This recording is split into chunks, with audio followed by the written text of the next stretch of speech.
guys, how's it going? Scott Myers back with another video. Today we're going to be doing the big bore kit on the LTZ 400. I took footage recently in the beginning of it. I ended up going swimming with my phone. So I had to get a new phone. I ended up losing the beginning part of the video, the footage. So the beginning part basically showed you guys how to put the new timing chain in. It's not really that hard. If you guys want me to go over that in depth, just leave a comment and I'll either get another project to work on or I'll take this one back apart and show you guys how to do that. But so anyways, I just want to put out there, when you guys watch this video, there was one thing I forgot to mention. When you make sure you put the base gasket on before you put your piston on. If you put your piston on the connecting rod first, you will not be able to get the base gasket around the piston and rings. I just wanted to note that real quick. All right, guys, hope you enjoy the video. I cleaned up this surface right here.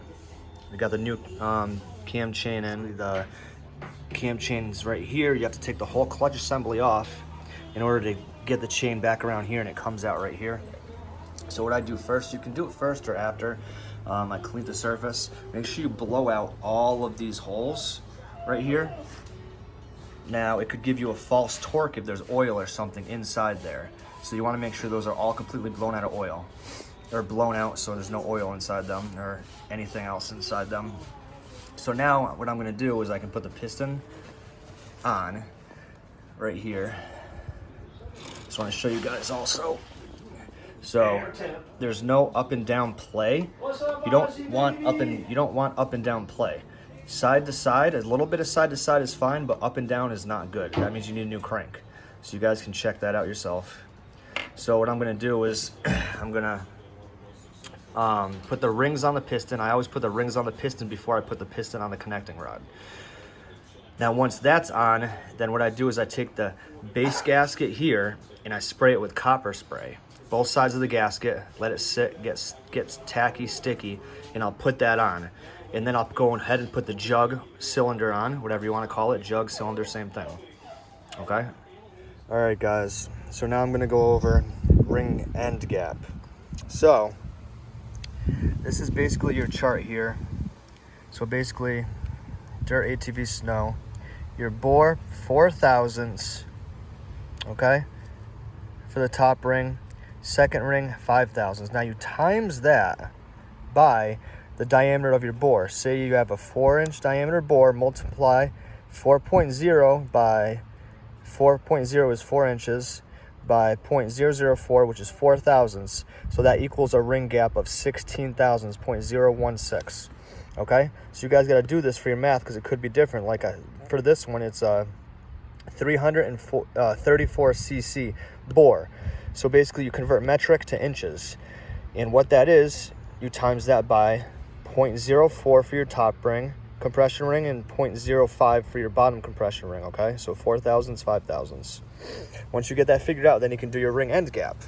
So I have the piston here, okay? I got my shims, my shim stock feeler gauge, okay? Now I got my rings.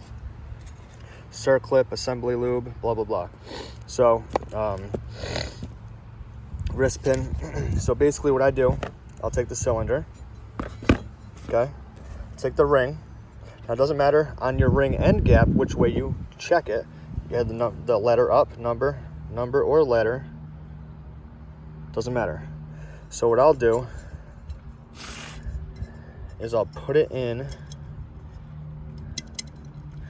and try and do this with one hand, guys, okay? So I'll put it in like this, okay? Then you take the piston, okay, press it down just like that, okay? See it? Now you flip it over and that's your ring end gap right there. You take your feeler gauge, okay, take your feeler gauge, measure it, okay, and you go from there. If you have to file stuff down, if you don't have to file it down, I've already done mine, so I had to file a little bit down on the second ring, not the first ring. Now when you go to file, you want to be very careful. You do not want a bad filing job, you want a good filing job right there. Bad will allow oil to get by everything and your compression will be lost. You don't want that. So you guys can read through this real quick, pause it, whatever. Now your waffle, I call this a waffle cone, waffle ring, whatever. Now you want it to butt up again. You do not want it to overlap at all. And your wipers go on the top, then you get this, and then you go underneath it. So you get top, waffle, then bottom. Those are your oil wipers. That's how you put it on, okay? Now here, these are the end gap points, okay? So that's what you guys want to do for that. Pretty simple, pretty straightforward, okay? Like I said, do this for both compression rings. You don't need to do it for the oil wipers or the waffle cone, okay? All right, guys, so rings are on. What I like to do after I do the rings, I like to put a little bit of assembly lube and just put them around like this, okay, for startup. Now what I do, I'm putting the piston on, so the arrow is actually for the exhaust side. So what I do is I put the opposite side circlip in already. So that way I can put this on, assembly lube the piston, assembly lube the the frick is it called? Assembly lube the wrist pin, and then put the circlip in, okay? All right, guys, so I got the piston on, circlip in, wrist pin, all that stuff good to go. So now I'm gonna copper spray the gaskets. I just wanna touch on one point. Now some people say to put the rings on, then put the cylinder in the jug, then put the jug down with the gasket already on here and try to put the circlip in.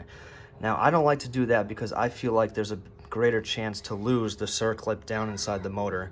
When you put the piston on like this, you can put rags around it so the circlip won't fall down inside your motor and risk catastrophic failure, having to tear the whole thing down and find that circlip. So this is the way I do it, and I suggest most people do it this way.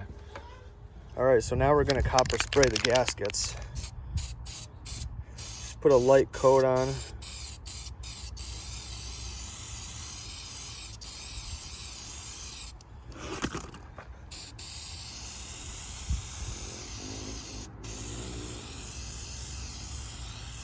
I don't know if you guys can see that, but just do both sides like that. You'll be good to go. All right, guys, so got the base gasket. I got this zip tied up here. Just gotta put the cylinder on next. So basically, undo this, put the chain through on that side of the cylinder or jug, and then compress each piston on the way down. And there you go, pretty easy. All right, guys, so I just wanted to include this in the video. I actually gave this to one of my really good friends, Ben Batts, over at HBC. And he actually did a stage 3 port job for me on this, which is really, really nice. So, basically, he took the valves out, lapped the valves, made sure they were straight. This is the exhaust side. Look at that port job. He ground down the valve seats, so there's no restriction at all with the flow, which was really nice. Intake side.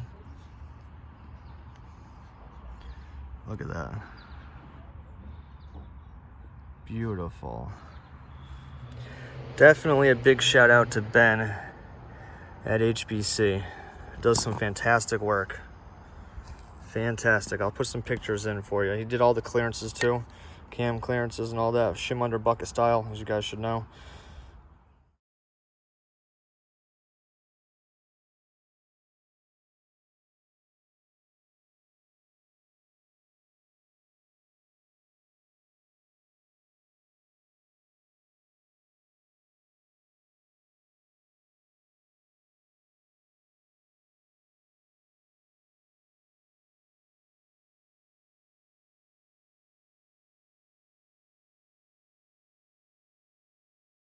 So I just want to point out a tip to you. This is the old cylinder It goes on the quad like this. So the exhaust side is here. Intake is this way. So don't forget to put your cam chain guide closest to the exhaust. It goes in between the jug cylinder head, or jug cylinder, and then the head, the gasket, and then the head go right here. So you can't put this on after you have the head on. Just make sure you guys remember that. All right, guys. So got the cylinder on, jug, whatever you want to call it. Got my alignment pins in. Now we gotta put the head on. All right, guys. So I got the head studs in. Use some of the ARP right here, assembly lube, special from them. So everything's starting to look pretty good, coming along. All right, guys, so now we're gonna torque it down. So we're gonna go 18 foot-pounds in a cross pattern, and then 34 foot-pounds. Do not go over 34 foot-pounds. Those are the torque specs, okay? Cross pattern, okay? All right, so when you go to time the motor, you take this, it's a 17 millimeter, put it on the stator side nut, and then there's a line and a T here. T stands for top dead center, and you have to line this line up with that arrow right there. All right, so I'm gonna take some assembly lube and I'm gonna put it on the head where the cams go, just for startup. So exhaust side and intake side. And I'm also gonna put some on the shim under bucket style caps.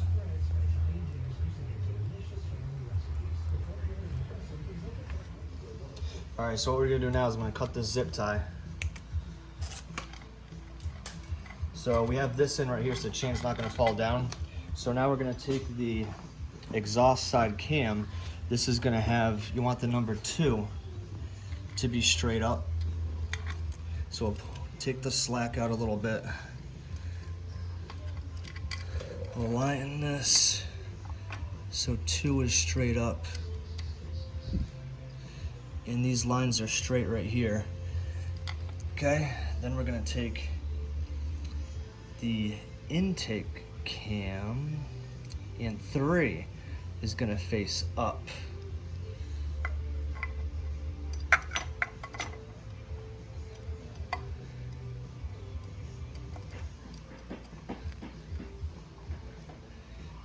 So we're off a little bit. Gonna take and adjust it 1 tooth over.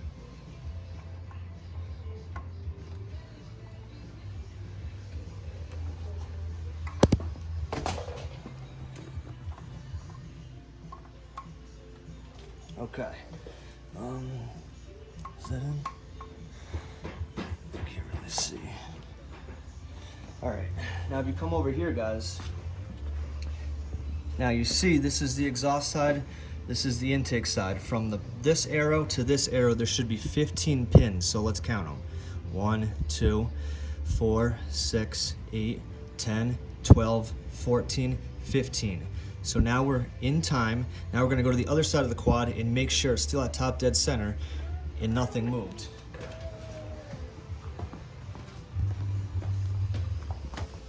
So now we're gonna look in here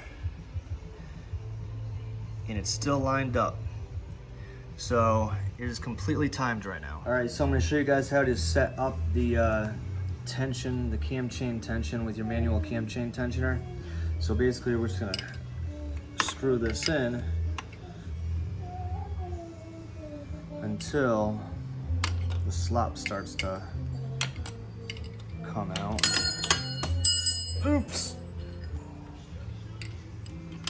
All right, guys, see how it's starting to get tighter?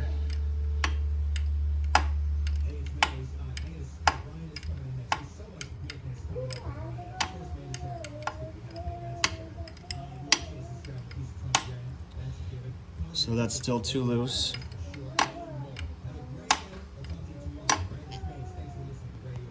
Still too loose. Almost there. Still too loose.